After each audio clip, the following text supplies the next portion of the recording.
Survey, New Delhi, Honorable DDG Crop Science, Dr. T.R. Sharma sir, Director CICR, Dr. YG Prasad sir, PCN Head Regional Station Coimbatore, Head Regional Station Sirsa, Head of the Divisions at Nagpur, in charge PME, AICRP members from all the AICRP centers who must have joined virtually, my senior colleagues and dear friends. Good afternoon and I welcome you all. I got this opportunity to brief about our beloved Dr. C.D. Naik sir to this gathering. Though sir does not need any introduction, it's a well-known face to the science community, especially the Gordon fraternity sir. But it's my privilege to read his biodata before all of us. Professor Sharandath Mai is currently engaged as Chairman, Agriculture Finance Corporation, Mumbai, and Executive Member of International Service for Acquisition of Biotech Application US and African Biosafety Network, Burkina Faso, and Chairman ISKI. Professor C.D. Mai is from Buldana district of Maharashtra, and he completed his education up to post-graduation from Nagpur and did his PhD in 1972 from IARA New Delhi with a gold medal.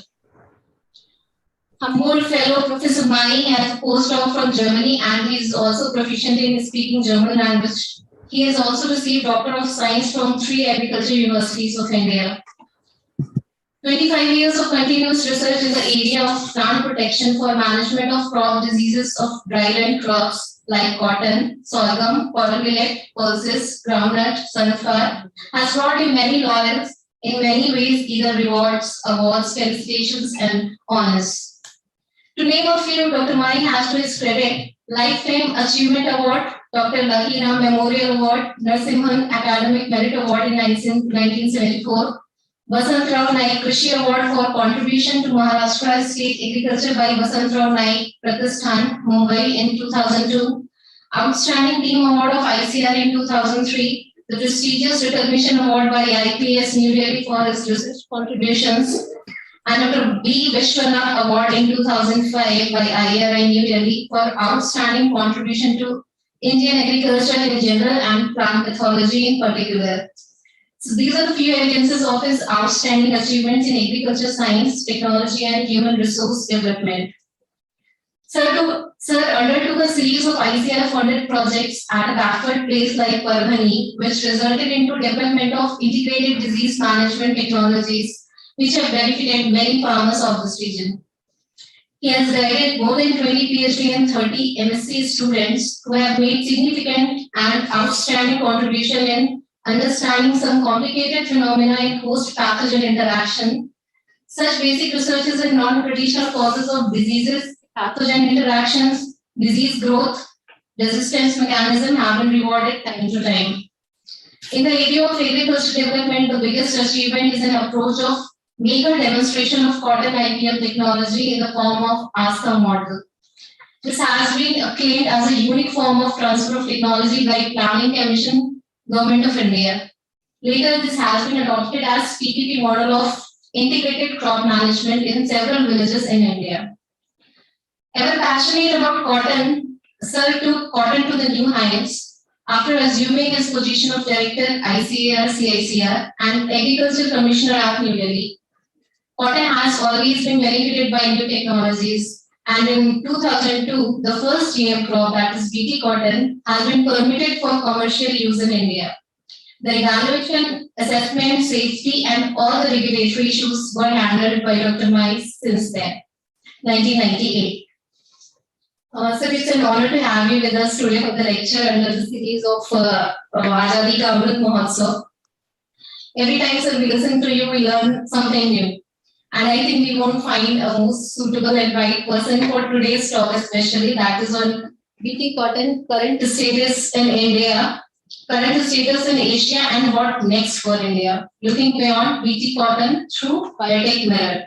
That's quite interesting and very much relevant topic for cotton researchers to know exactly where we stand and what next to focus on further, especially from biotechnological point of view. So with this, I request and invite you to deliver your talk as part of celebration of Azadi Ka Amrit Mahotsav. Thank you very much. I hope I'm audible to everybody. Dr. T.R. Sharma, Am I audible to you? Yes. Dr. Gopal? Yes, sir, you are audible. Please. Thank you. Thank you. First of all, let me thank your CICR director, Dr. Prasad, and his team that they have really organized this Azadi Ka Amrit Mahotsav, a huge program in a series of lectures which were more related to cotton. And I am on this occasion, I would like to really congratulate all the cotton fraternity, all my scientist friends, and those who are all interested in cotton on this occasion of Azadi Ka Amrit Mahotsav. Friends, I have chosen the topic of BT cotton current status in Asia and what next for India. With a view, I was just trying to see, can we look beyond BT cotton through another biotech mirror? Why I chose this topic is, in fact, can we just have our share the presentation? Yeah. Next slide. Why I chose this topic? Mainly for the fact that in 2002, I was the director of Cotton Institute. And I remember after joining here in 2000, there was continuously those trials conducted throughout the country. Nearly 55 trials were conducted by our coordinated program, and practically every trial was visited by me. And even our DDG that time was convinced that yes, the technology really works. And I think it was the efforts of ICAR then that made the release of BT cotton in the country. So I thought that now it is almost more than 20 years, almost 20 years. Why not look into what is the current situation? I think we all know that BT technology has been made available in seed itself. That is one of the very important part, because then the acceptance of the technology became very, very easy. Farmers have just to sow the seeds. That's how it works. That's why I always call it is something like a vaccination therapy. So you bring any technology in seed, whether it is hybrid or any improvement, I think the moment it goes to seeds, it is acceptable to farmers on a much larger scale. And that is the beauty of this particular technology. Now, the next slide will show you biotech cotton adoption in Asia. Very interesting. If you see India, we have nearly 11.4 million hectares, and the number of farmers, it varies. Some people say it is about 7 million, some people say 7.5. Even I have heard that there are 8 million farmers. But I think what we can understand that the 12 million hectares, which is grown by 8 million farmers, the average comes to about 1.5 million hectare, 1.5 hectare is the average which the country has about the level of farmers. Pakistan, surprisingly, is about 3 million hectares area, 2.9 million hectares actually. And the number of farmers which are adopting is about 7.25 lakh farmers.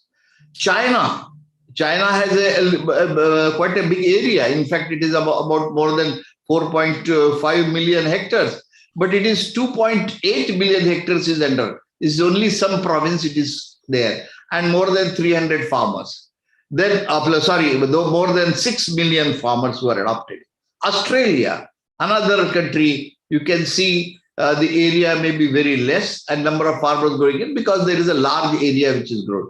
Myanmar is another country where we have nearly 3.20 hectares of cotton farm. So now if you see the adoption, if all these Asian countries is more than what we say is almost 90% plus. So once the technology went and it went very fast. You can see that even if biotech cotton adoption, even we have considered some of the areas like maize. For example, only Philippines is not being given because Philippines is a very large producer of biotech maize. But otherwise, many of these countries are now adopting biotech cotton. One very interesting part. This, I think there's some voice coming. Okay. Next slide.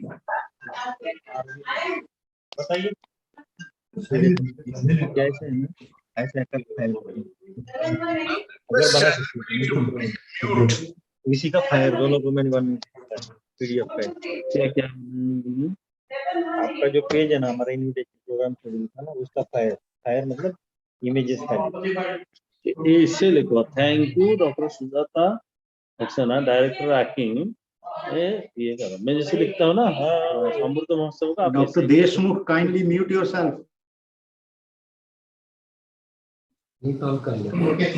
Yeah, many of them are not muting, so that's okay. Okay. Thank you very much. I think after BT cotton adoption, now if you see what are the commercial biotech cotton traits which have been made?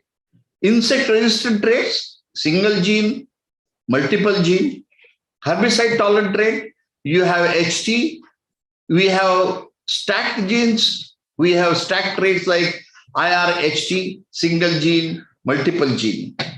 Now then, I am just taking you to the countries where the situation of planting. Next slide shows you Pakistan. For example, planted BT cotton nearly 10 years ago. Although in fact the official communication or official planting in Pakistan started immediately after it was approved in the north, that is in Punjab, Haryana and Rajasthan.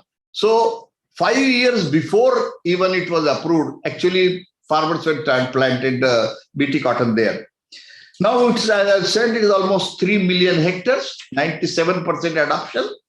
And they have a different, every country has actually calculated the economic benefits. There are several studies by Kaiser and several others who have said that nearly there has been sort of something like $5.83 billion benefit, which has accrued over the period of between 10 to 18. 34 cotton BT varieties and 4 IR and HT maize events were approved for cultivation in the Biosafety Committee in Pakistan. This is the situation in Pakistan. Now, next is China. China is, of course, is a very big country and one of the most important country from the point of view of biotechnology. They are already having other traits also. But in BT cotton, it is almost 23 years, 2 years before India, they approved BT cotton for commercialization. And it was planted almost on 3.18 million hectares, but the adoption in that area is almost 95% with 6 million farmers. There is a large potential for biotech maize, biotech rice, biotech potato, and they are considered, which are considered to be as a staple crop. So along with cotton now, there has been a lot of interest. There has been an acquisition of Syngenta, which reaffirms Chinese commitment to biotechnology. I think that is another important part because they have now that company called Sino and also merger of Chem China, which will make Syngenta a global conglomerate in seeds in biotech. So you can see the situation in China is also now in terms of biotechnology is increasing. Myanmar, which is our neighboring country and which has been growing cotton for some time, you will see that it has planted BT cotton nearly 13 years ago.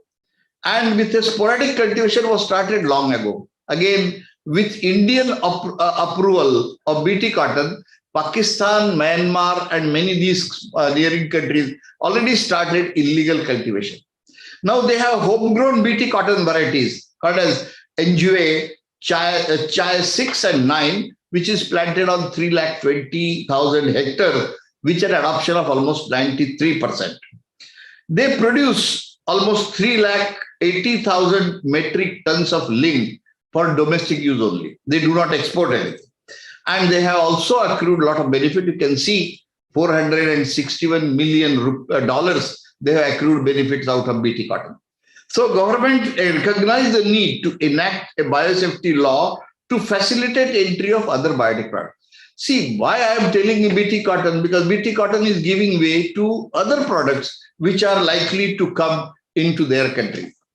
Australia, of course, Australia is one of the most advanced countries, one of the 6 pioneering biotech crop countries. Not only BT cotton, but there are several others. They have BG, BG1, BG2, BG3, RRF, and estimated benefits have been in billion rupees. And they have biotech crops in, a lot of biotech crops in pipeline. Very important is they are now almost releasing drought-tolerant wheat, multi-trait sugarcane, which is again tried in Indonesia for drought-tolerant sugarcane, which will come. And also they have disease-resistant banana. So there are now new things, probably banana, because they are all afraid of what we call it as race 4, which is Fusarium race 4, which is one of the most dangerous races which has already occurred in Africa. And we are also worried in India, if it enters our banana cultivation will be. So then the only alternative which Americans have used is again BT banana. I always call this as a landmark day, 26th March 2002, when Government of India approved Bolgard.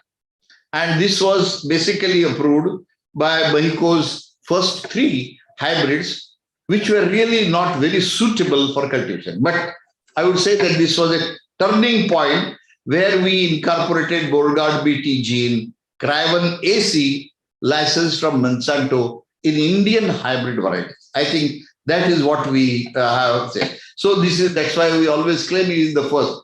I am hoping that it should not be the last crop, although it was almost 20 years. So now the adoption in India is very interesting. I think this slide has been shown many times and everybody knows it, even the data for now 99. What is interesting here is you can see there is now what we call it as after some time there is a lull. That means you have now the slope is coming down or it is now straight line. Now this is the worry. What we have all as a scientist, we always look into that. Since last almost 4 or 5 years, I think the trend is that it is not neither 450 kg yield per hectare is increasing, or maybe it is ranging up to 500 or 525. But now what we are expecting that this particular graph, which BT cotton has raised in the initial years up to 2012, 2014, I think now needs to be boosted. So what are our other options which we really look? This is the extent of another cotton slide where BT cotton adoption in India has been shown. And we have almost, as I said, the 93% area. But very interestingly, what we have shown is that how it started from 2002. It was initially only 1%, 6%, then 42%. Very interestingly, it reached almost 81% by 2008, 2009. I think that's why they say it is one of the fastest adoption of any technology that has occurred in India. And that's why such technologies which are often used in seed are adopted by Indian farmers very fast. Otherwise, they say Indian farmers, it has transformed everything. There are otherwise also our studies at CICR has very rightly shown that it is not only the qualitative improvement, it is not only the staple length, but it is also the export that is also counted. Now, if you see the cotton transformation in terms of export, we were actually importing almost 22 lakh bales prior to BT cotton introduction. But after that, we are now continuously exporting. Even today, we talk about, in spite of our cotton cultivation has been suffering because of heavy rains and so many other things. But still, India is now thinking of exporting. Nearly 50 to 60 lakh bales are average being imported for the last 10 years. I think this is very important. Now, the other transformation which has occurred is regarding the staple length. I think this is another issue where as a scientific community, we have to look into it more critically. Because we had earlier, what we had used to have we have short staple cotton, we have long staple, we have medium staple, so that kind of thing has been almost vanished. BT cotton has really made more of what we call it as long staple cotton. We do not have much of extra long staple because we are now importing almost 5 to 10 lakh bales out of this. But this trend, whether it is desirable, the scientific community must discuss about it. and whether it is desirable or not has to be. Can you show? Yeah. Can you go to the next slide? Now, other a very important part with the increase in yield in cotton, the most important thing is that the seed cotton produces lint 33%, maybe 35%, cotton seed 65 to 67%. And then out of that, we have several other what we call it as byproduct, linter. Once upon a time, we were importing linters. Now there is sufficient, even there is an association called as Linter Association in the country. And they are now, although a lot of demand comes that we should get linter from outside because it is required in the making these your currency notes. And it's also for gunpowder. So linter is another very important product where we have high linter production, high hull production from the seed, and it also produces. You will be surprised that nearly 1.4 million tons of edible oil is coming from cotton seed. Now it has become one of the most important because we are already shortage of edible oils. We are importing worth 78,000 crores worth edible oil, and our demand is 25 million tons of edible oil, and we are now producing only something like 10 million tons. So 15 million tons of edible oil is being imported in this country. Now, out of this 10 million which are produced by main soybean, groundnut, and rapeseed mustard. Yeah, but here cotton is almost 1.4 million tons. It is becoming a major thing. So I will come to you later. What is its significance in terms of really producing? Now, if you see how much increase we have been able.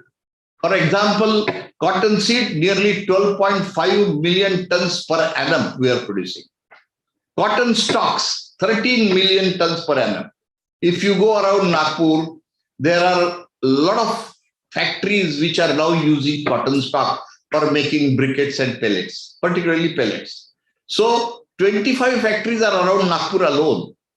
Although we tried to have some kind of a plywood out of this cotton seed, it was not successful, but there is a mixture using bagasse and cotton for making plywood. So we have cotton seeds, we have linters, 5 million tons per annum, hulls, another very important product, cotton seed oil and cotton seed meal for animal feed. So cotton is such a really, the byproducts itself now are sometimes very important, and they are giving advantage. Next slide. They are giving advantage to the value addition to cotton stocks, particle board. I think CIRCOT has done quite a good amount of work on all these things. Briquette making, bio-enriched cotton stocks they have made, pulp and papers, particle boards, corrugated boxes also they have prepared. So these are all the benefits which are accrued out of cotton stock. So this next slide show you additional income to farmers. Rural employment is generated because of this. Cotton stock collection, cotton stock shipping, cotton stock transport itself is becoming. And you have also now ICOXA, like Seed Oil Association, Linter Association. Now several of these have really come up in relation to cotton. So this is an area of what we call it as avenues to rural industry. New raw materials for industry are available, and also it conserves natural resources, because if you are able to burn the briquettes, now almost all these Sauji Bhojanalayas here, they are using only briquettes, which is prepared out of other cotton plus the residues. This is very interesting because they are not now using wood, so you are saving forest. So these are some of those advantages. That's why if you look into the benefits of next slide will show that yield increases, net profit for farmers is increased, reduction has occurred in insecticide use, more jobs in seed and seed sector. Probably you all know that more than 5,000 crore worth businesses of seed alone, of cotton. And how many our scientists have already joined? If you have seen the facilities developed by the Mahiko, Rashi, Ankur, all these 8-10 standard companies, they have invested more than 10 crores only in labs, laboratories.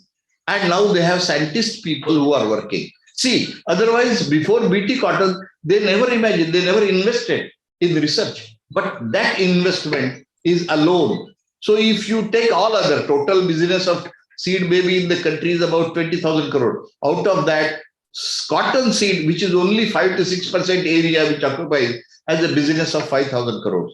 So this is a very important crop that way. Now, this impact, I think, acceptance through adoption by farmers, reduction in pesticide consumption, increase in trade of cotton, favorable changes in cotton fiber quality, benefits of byproduct availability, supplementing edible oil pool, and overall economic benefits. So this is here, I really stop for BT cotton. Now we all know it is actually this particular group of CICR or cotton, they all know this thing. I just wanted to take revision of what has happened in the last few years. Now, what are next generation biotech crops? I think we have to look into the biotech mirror now. Now, if I look into near mid-term industrial countries, multiple mode of HT. For example, glyphosate one, it could be 2,4-D, it could be dicamba. We have gene pyramiding. Now the technologies are now coming where we can stack multiple genes of HT gene pyramiding. Ligase control may not be in our country, but it has been now tried as a biotech control. Water use efficiency, drought tolerance. This is another, and a reduced gossyfall. Here in midterm, like developing countries in India, what are our immediate, which we can think of is gene pyramiding, particularly using HT, BT, which is illegally being grown. But that is very important and we have to have stacked gene for them. Diversification of cotton events. I think this is still, people go on working only on genes, maybe. Can we diversify more? And also now our importance is virus. Virus resistance, particularly CLCV, is another very important aspect which we need to consider. I would also say that in our area, our country, where the developing countries are already working on fiber, there is a scope in India also to really improve the fiber quality. I think these are some of the immediately what are our, that's why we always say that in cotton biotechnology, what is that we need to really do it. I think let us not stop it up to BT, but beyond BT now we'll have to see, and maybe private industry, maybe PPP model, maybe, but they're all looking towards our institute that we should be able to give them these guidance. Now there are, I will go through the slides in the end, next slide to this. Now what are the efforts towards drought, pest, disease resistance in technology front? Can we have that collaboration with developed countries and get some of those things? For example, the use of RNAi and CRISPR-Cas technology has been already used in cotton for control of insect pests and also viruses. Now you all know these two ladies, Nobel Prize in Chemistry in 20 was given to Emmanuel Charpentier of Max Planck Unit for the science of pathogens, Berlin, Germany, and Jennifer Dauda, this is University of California, Berkeley. Now for development of the method for gene editing. Now this has opened a new avenue. We are still in the country debating whether gene editing, what kind of gene editing, whether we need some regulation for that, or which are those gene editing where we can escape our regulation. Because we consider that this is a simple artificial mutation technology. And mutations are already accepted that we don't need any. Now there is, for drought tolerance, the Texas University, Texas A&M, they have done very good work on overexpression of osmotic genes from tobacco in transgenic cotton. And I think this work has been going on for a pretty long time.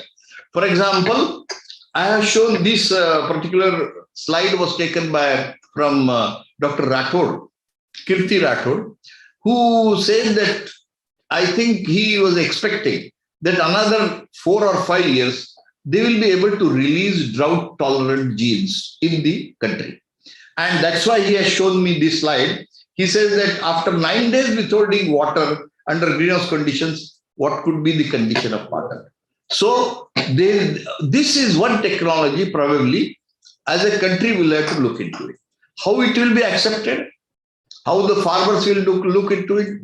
These are some of those issues we have to really understand them in a deeper way. Because now this technology, even the private is not ready to accept it. Because they know out of this technology, they are not going to get much money out of it. That is another problem because they can't introduce it in G. This is our expression of, next slide, our expression of drought tolerant cotton. Now you can see at the 10 days interval, you can see how still the drought tolerant plants can stand. Another very important area for us probably, may not be all of them, but some of them like Rhizoctonia solanae is a serious concern in north. We have also some places this verticillium in the down south. So we can think of the resistance to fungal pathogens in transgenic cotton lines expressing NPRA genes. This is another very important area which has been, I think the work has been done by Parkey there in United States in the transgenic research where Alternaria alternata, Fusarium oxysporum, verticillium and even Rhizoctonia, they have been attempted. And there are chances that we have never looked into beyond insect pest. Can we go to diseases? There are some important diseases which can be, there are now attempts being made even from trichoderma genes are now being used for like Bacillus thuringiensis. Can we see put to use and there would be transgenics available for disease management. So this is another. Another very important area is PTXD, that is phosphide as an efficient transformant selection system for cotton and as an alternative technology for weed control. We have only seen HTBT, that is herbicide tolerant with glyphosate. There are lots of issues with glyphosate. Many of the entomologists and even some of those environmentalists are not agree that glyphosate should be used. Although our farmers are unofficially or somewhere to use, it is not recommended also in cotton. But what are the other? Now there is PTXD genes isolated from Pseudomonas stutzeri. And this encodes a phosphide dehydrogenase, which can be very well be used, PO3 to PO4. And this technology has been very efficient because he has shown that there are even crops which are not sensitive to Roundup Ready. That means the technology, the present technology may not be glyphosate technology, may not be useful. And therefore, amaranth used in the experiment was resistant to Roundup, but it was suppressed by this PHI treatment. So we have new avenues which could be very well used in cotton for herbicide tolerance. And this also, I think the technology is well known. Why I said, because now when we have to see that along with fiber, we have to get the oil, increase oil. Our oil hardly is, I think, there used to be a project with Dr. Dani here, I remember. It used to have, he has some lines with 18, 19% oil. 22. But average oil content here is only 11 to 12%. Those who are extracted by the Icoxa, they have said. So we have to see that the combination of both oil and fiber can be made. Dr. Rathod, Kirti Rathod has done a classical work on Gossyphol. I think we all know full complement of Gossyphol and related terpenoids for defense against insect and disease. He has wonderful technology developed over almost 10 years where Gossyphol will be present in all parts except seed. And that too in seed, which is below the 300 ppm, well below the levels considered safe for human consumption. And that's why FDA has already accepted. Actually, this slide is very old, but now this is commercially accepted in the United States.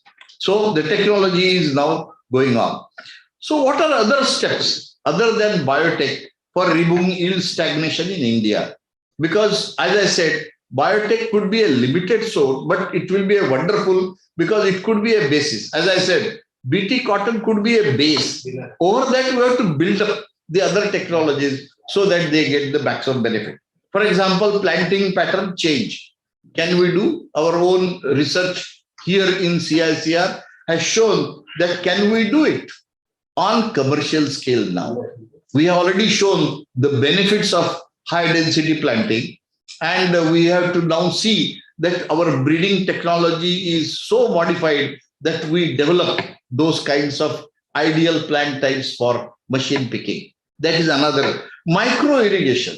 I think I am of the opinion that 12 million hectares of cotton area is not necessary. What we need is a very small, or even 8 million hectares is enough. But we have to bring the present irrigation system to a more area. We have almost, if you see, all north is all flood irrigation. In south also, wherever there is cotton, there is only flood irrigation. It has to be brought under micro irrigation. Our experiment with Dr. Blaise and Venugopalan and all that, several years they have shown. But how? Why the technology is not spreading? Can we not convince the policy makers that look here, that cotton can go as a precision farming technology? It should be like grapes. Use everything precisely, and we can give 1,000 kg yield per hectare. Absolutely, there will be no problem. It is sold. And whatever today current about total amount of, say, whatever 350 lakh bales, we can achieve even with 60 lakh hectares. It is not big. Only thing is what we problem is that Vidarbha, many of these areas which are now dry land, potentially dry land, actually can give more yield. I have a paper, I think Dr. Blaise also has shown that how micro irrigation in dry land can give more yield than even the flood irrigation of Punjab. It goes to more than 900 kg yield per hectare. And there are farmers here. I have my personal friends are there who are growing BT cotton for last 20 years, along with drip irrigation. And their average productivity is 25 to 30 quintals per hectare. So that is something which we have to really, what we have to do is we have to go in for then crop management technologies, community approach in cotton production. This is another very important change. Now, how density, I think this is the slide I have taken it from Dr. Venugopalan. You can see high density planting, how this, I think a few years ago, series of trials were conducted in farmers' field. Nearly 70-75% of them were successful. And Maharashtra government collaborated with that. I am only sorry that Maharashtra government has never forwarded technology to promote it to the farmers' field. We have done our job, but now the extension needs to be so that it is adopted. Now we can have HDPS. I think these are the trials were 12, 13 to 16, 5 years. Average demonstrations were 6,894 in Vidarbha. And you can see how much benefits they have already accrued. So these technologies are actually, there is nothing wrong. But what is needed is we have to convince the farmer. They are still, they want, and what are the lacunae, why we are not accepting? Our economists, our extension workers must find out why farmers are not taking HDPS, in spite of the fact that we know the technology is good. They must at least come out with those problems before us. I think this is very ideal plant type for mechanical picking. Next slide. This is what should be the height, monopodia, sympodial length, plant growth habit. There are already, we are trying to understand, I think through our germplasm, there could be many of them which are there. Now I come to the almost the last stages of my talk, where now this technology, HTBT, was already tried here for almost 3 years.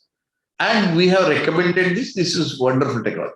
Unfortunately, the entire technology has not been yet permitted for farmers. And that is the result is the last 4 or 5 years, there have been illegal growing. And illegal cotton growing has a disadvantages also, because last year I have seen the farmers were cheated here. They have been given a seed in the name of HTBT, but there was no HT, there was no BT in that. And that's why the plants were killed. But they can't complain it, mainly because of the fact that they have not got any receipt from the seed. And these all seeds are coming from Junagadh. And I also know where are the sources, because We are now with the farmers. We know from where they buy it and all that. So these are some of those problems which we have to see. Now, despite ban, as I said, HTBT cotton widely cultivated in Maharashtra. Last, I think, few years. Maybe I hope that next year it will be reduced because now some farmers have really suffered. Hope so. But now the issue is how long this illegal growing will go. We will have to see whether the technology can go. As an institution, we support it, no doubt. But I think policymakers need to be convinced that this is what is. Now, other solutions we have a problem of pink bollworm, and what we have done is in my association with Agrovision Foundation and also with SABC, we are trying to see that we are trying to educate the farmers. I think this is very important. The technology available is from CICR, but the technology must go. Unfortunately, what happens is the extension agencies overall in the field are now much effective. So that job is being done by mostly NGOs now. We are one of them and we have tried it. You'll see we are now using, in the peak period, we use on radio jingles, small jingles, where every evening with the farmers program, we run those jingles, how to control this pink bollworm. We are also using posters. First year, we used nearly 5 lakh posters in 20,000 villages of Vidarbha. Can you imagine? Extensive work we have done. So, and every Gram Panchayat we posted it, that these are the 5 steps we should do. We have also educated the genus, because it is the genus which are sometimes responsible for pink bollworm. We have series of publication made. We have some cartoon books prepared. Banners were prepared. We have also float. Every year we run a float and try to distribute those things. So there is a website also created by that. This you can see some of the photos where we have, first year we have invited Mr. Gadkari, so that there is an importance in the newspaper that Gadkari inaugurated, people will read it. And next year we had another minister, Mr. Bonde. From his village, we started the float. The third year we have Anil Deshmukh, who was here in Katolvi. Now this year we have Sunil Kedar. So we are trying to rope with them so that the importance of management will go to the farmer. Next slide. This is this year. We are thankful to Dr. Prasad was, I think, present that day in Katol, and many people were there. Managing pink bollworm, we started what we call it as a war on pink bollworm. But this is an extension job. I know we have in the institution limitation, but we'll have to convince the extension people, KVKs and all those. We have also conducted series of workshops in all KVKs of Vidarbha, partly in Marathwada, but not all of them. But this is what effective use of this thing. For example, a lot of publications have come on this. Now, South Asia Biotechnology Center and Agrovision Foundation, we have started a massive program this year called as Mating Disruption of Pink Bollworm in Cotton. And this was supported by PI Foundation and Rashi Seeds. Now, evaluating the cutting edge technology, pheromone-based mating disruption technology by tagging what is called as a PB0 technology. Now, this technology, you're all people support from CICR, and we have taken this massive demonstration on 300 acres near Kalmeshwar. 3 villages, 60 acres, 5 blocks we have taken, and we find that the data which we have collected presently is highly effective. And I think there are Punjab farmers visited. They visited, I think some of the scientists visited CICR also very recently. We have taken many other farmers around and showed them how the technology works. We have to see this technology, if it works, can we? Because pink bollworm is our immediate problem. We can't think of any biotechnological solution immediately. Maybe it will take time, but we'll have to look into it. And can we avoid more of sprays? Because again, this is more controlled by spray dependent insecticide. That's what is we have said that such technologies may be useful. This is what is called as a PB knot. And these knots are just around the plant, you tie them in a span of hardly something like in 1 acre, 1 hour, one can tie about 150 knots. It's not very difficult. And once you do it at 45 to 50 days, I think it will remain effective for 120 days.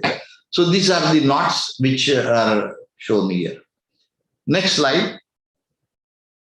Now these are those, actually, this may not be very clear, but in one bundle those knots, these are all small wires where there are nanoparticles and the pheromone traps are enclosed, and it is something like Rakhi Bandhan. You just tie it around the plant, and that's how it works very well.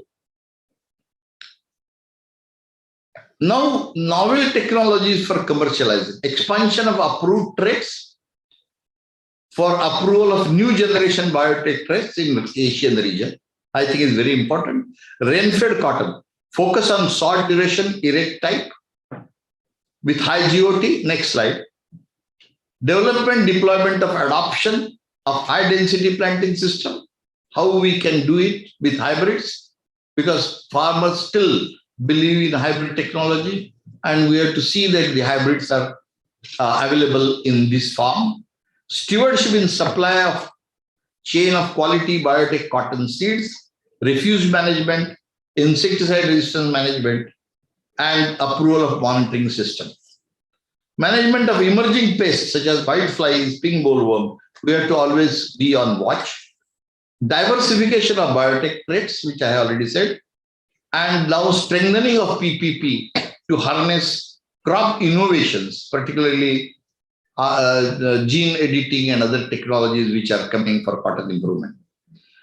I am showing the last slide, particularly with the work which we have done in the last, because again, BT cotton was already, a lot of people have been again. It was, the path of BT cotton release was not easy.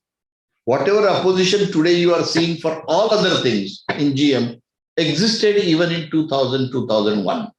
But in spite of that, it was released. But 20 years after also, there has been opposition to BT cotton. So why? We thought that why not we do some kind of a survey, which initially we did in 2013, a very exhaustive survey in Andhra Pradesh, Maharashtra and Punjab, where we have taken help of those local people there, local organizations, to conduct the surveys with 2,400 farmers. And we find that why still the farmers are, even after 18 years, even after a negative campaign, why still they take BT cotton?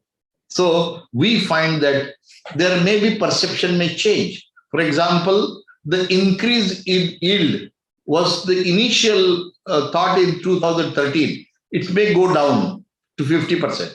Bollworm control may be very high initially. That still continues to be, because Helicoverpa is still very well controlled. Sucking pest is. So reasons for farmers' preference could be many, but still they prefer. That is what our survey indicated. So this BT cotton technology, like what it has changed the entire cotton scenario. It has transformed the cotton. Now time has come, is almost 20 years. So we have to see that such technologies has to come in cotton. And cotton acceptability of biotech will be much higher than food crops, because there are always opposition for others. And I feel that I think time has come that all combination of all these things. I am happy Dr. Prasad last time presented what your program is there. I think I'm happy that we are on the right track. And but now, as I said, that why our economists and extension workers need to really find out what are those reasons why some of the technologies are not reaching farmers. We must find out the answers to them.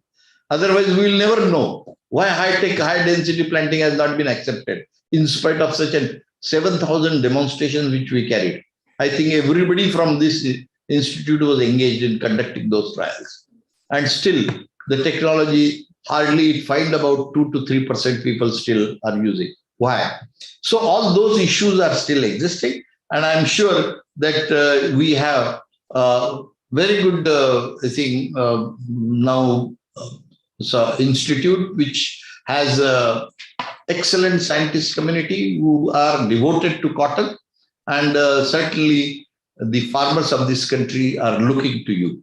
So with these few words, I think, this is the same which I talked about, future of cotton, which I have already given you.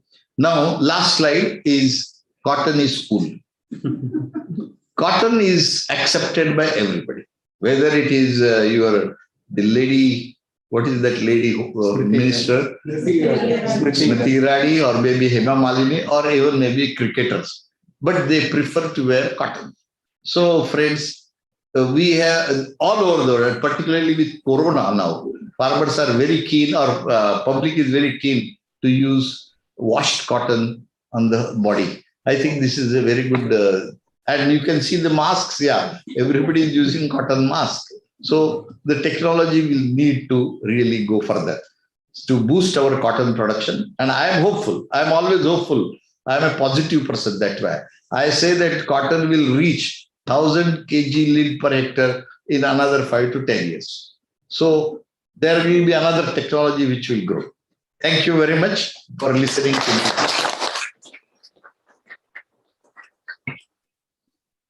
Thank you, sir, for a very excellent presentation.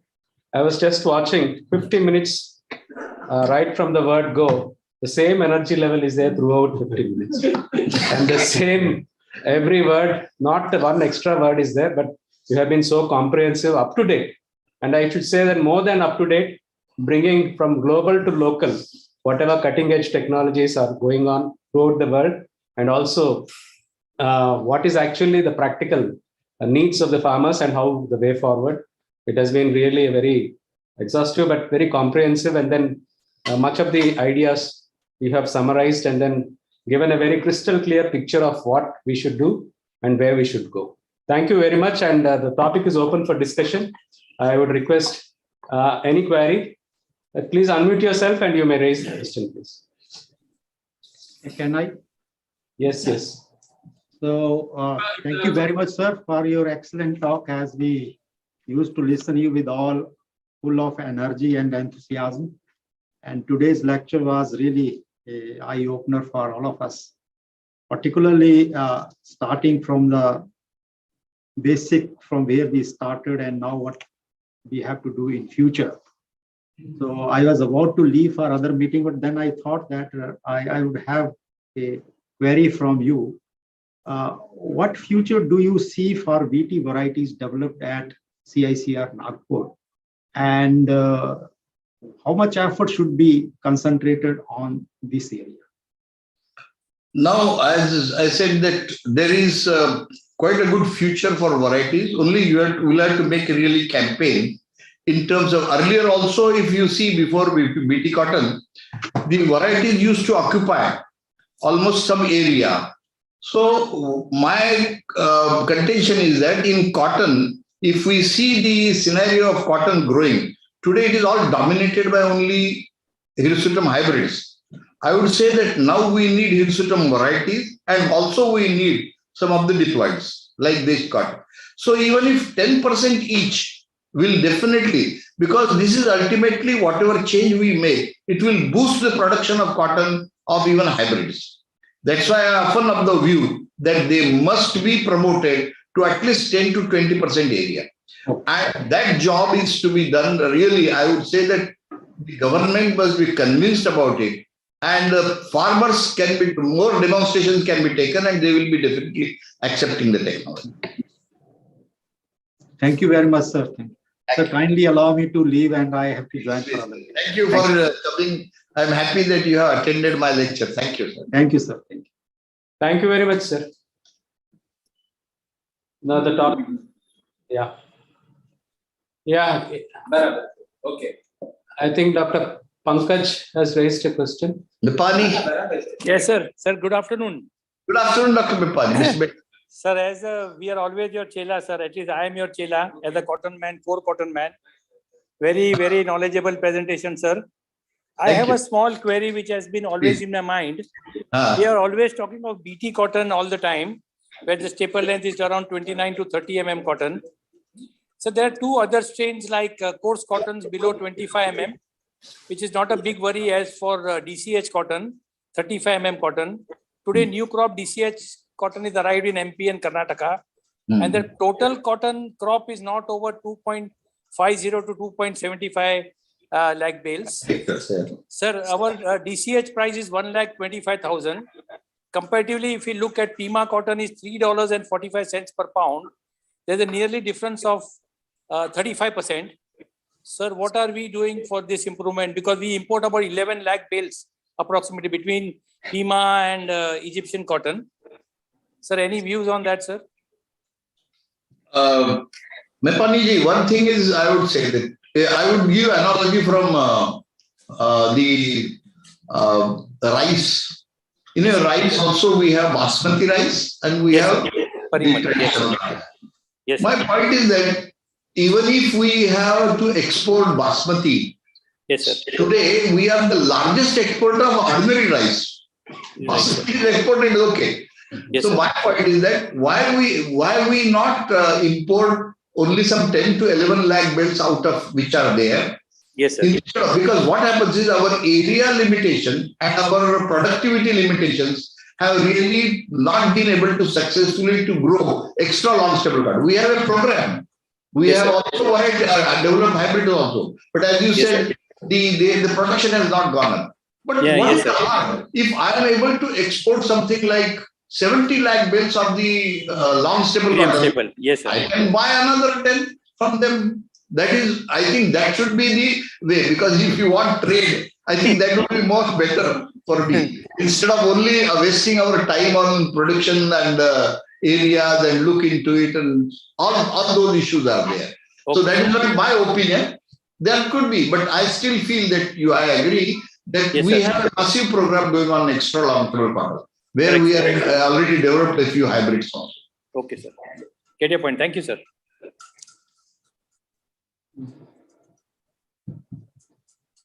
Any other queries from ACRP? Prakash is there? Yes. Yes, sir. Good evening, sir. Prakash here. Prakash, any Yeah. you I have a was lot also of having a thought responsibility of All India coordinated program. that- Yes, sir. You make activate all those scientists who are sitting there in Yes, All sir. India coordinated. They are not doing any extension job. They are not convincing. Yes, sir. Gopal is there? Yeah, yes. Gopal Krishnan. Yes, I sir. think Gopal sir also is there, sir. Thank you, Gopal. Yes, sir. Hello, sir. Hello. Sir, I would like to know. Yes. Hello, sir. Yeah, please. Sir, I would like to know what is the role of the present day regulatory authorities for newer events. For New events. New events. New events. Regulatory. Sir, they are all paralyzed. Don't worry about that. I don't have any answer for that, but it appears that there is a paralysis going on. So that is a problem. No, that can speed up newer Yeah, varieties and hybrids. see, As you rightly said in your. there has been a lot of pressure from all sides, but still decision making has been very weak. Even for genome editing, the Yes, sir. report submitted by scientists is, I think, more than 1.5 years ago, that which are those areas of genome editing which will not come under regulation. But still, they have not been active. You must have read it in the paper also, it has come. So, that's why I called it as paralysis, because basically what happens is that unless you take certain decisions, and the decision making is very weak. In this the whole system, if decision making is weak, we can't. Because you take either good or bad, you take right or wrong, but decision has to be taken. Then only there will be something of progress. Okay. But unfortunately, in this case, Dr. Paroda and EG and all those people are after this. They are trying their best. Hope. I am unfortunately not in Delhi. So, Nagpur, I can't move RSS office very strongly. Thank you, sir. Thank you.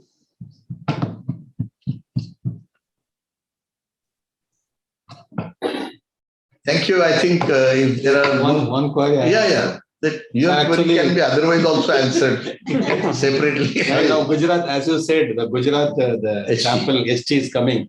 We received around some samples. In that also, we found that 5 to 10% The Fake.